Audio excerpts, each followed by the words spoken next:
Sintern is set in Vogelheim, a fictional Swabian state of the Holy Roman Empire occupying the northernish Black Forest around the start of the year 400 AD. This is about 50 years after the Black Death, less than 10 years before Joan of Arc is born, 40 years before Gutenberg's printing press, and about 80 years before the publication of the Malleus Maleficarum, which further catapulted the witch hunts into greater mass hysteria. But while witches and, of course, elves play a very important role in my story, they were not the only thing Christian superstition was afraid of during that time, because Jews existed too. Thus, as an author writing about this time period, this ultimately brings up a few questions. So let's start our research off with the most obvious choice when it comes to medieval paranoia. The Black Death is the deadliest pandemic recorded in human history, and it completely and utterly shook Europe to its very core.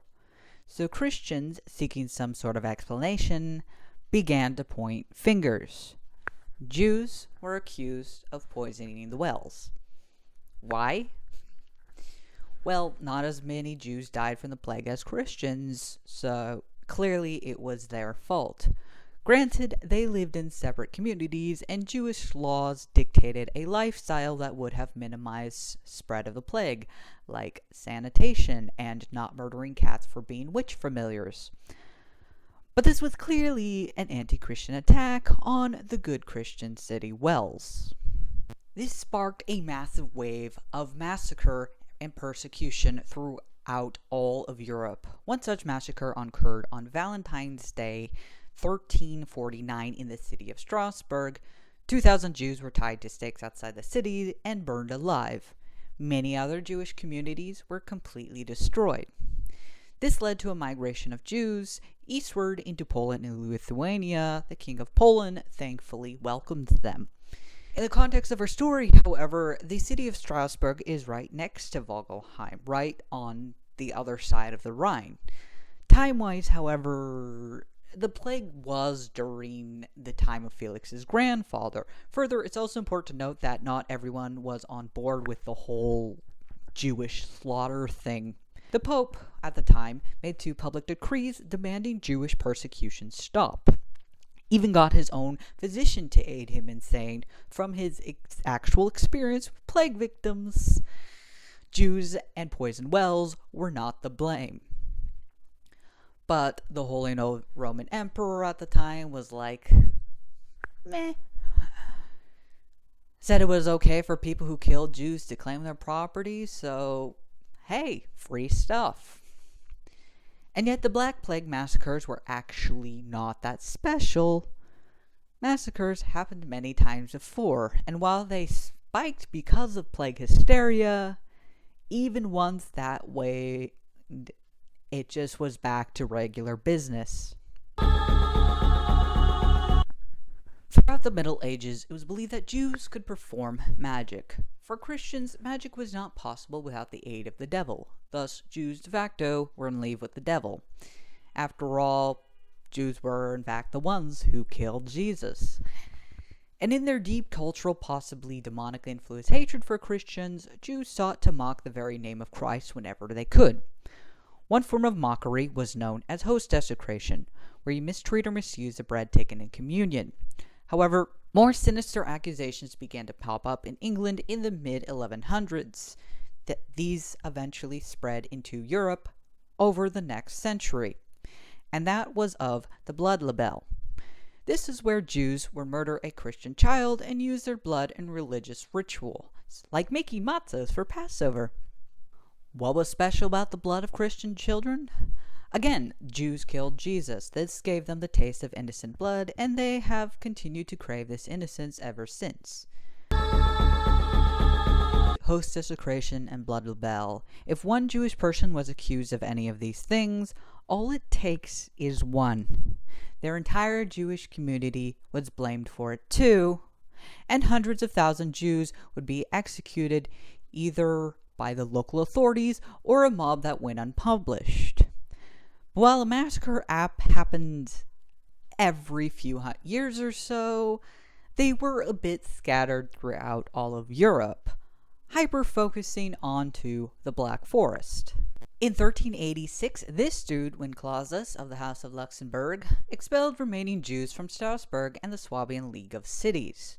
Vogelheim is a Swabian principality, however, it would not have been part of this league, so this ruling wouldn't have been applied. Felix is also not of the House of Luxembourg, different family line, fictional family line. Another city to consider is Freudberg, located on the southwest of the Black Forest. This is also not part of Vogelheim, but there was a Jewish community that somehow managed to survive throughout this time period. But yes, Jews were executed per the Black Death too. In 1360, they were allowed to resettle until 1401, 3 years before our story begins. Due to news of ritual sacrifice in over Bavaria, however, Duke Leopold announced expulsion again. Jews couldn't enter the city without a pass and were charged an hourly fee thereafter. It wasn't until 1411 they were allowed to resettle again until 1415. You get the idea. Württemberg, in contrast, was a little more tolerant of Jews. Heilbronn, to the north of Vogelheim, about as far as Freudberg into the south, had a Jewish community as well. The catch, of course, was that Jews were heavily taxed, and these taxes essentially helped pay for Württemberg's territory expansion and overthrowing the Swabian League of Cities. So, there were definitely Jews in the general area, but were there Jews living in Vogelheim? To that I say, I haven't easily been able to find information of this, so my conclusion is not really. For one, the paranoia and suspicion of the day would have been shared by the people of the region. At the same time, the region of the Holy Empire was extremely divided. Different rulers have different priorities, and the territories I'm pretending were Vogelheim were actually split between Baden-Württemberg and Strasbourg. So Jews, while they not have been liked, they wouldn't have necessarily been expelled. At the same time, I don't think our community would have realistically existed because this is the Northern Black Forest we are talking about. The Jewish communities I spoke of were in cities. Vogelheim isn't made up of cities, it's made up of towns and villages nested along rivers between hills and mountains and surrounded by trees. While people lived there, it wasn't exactly an easy place for anyone to settle. But as I said, there were still Jews in the general area. They might have simply come and gone for business, and the thing is, while the general population did fear them, nobles were a little more open-minded because Jews were actually pretty great for the economy. So that is all I have for today. If you want to learn more about my internet search history, click like and subscribe. Say hello to Beaker here. Otherwise, until next time, stay uncomfortable.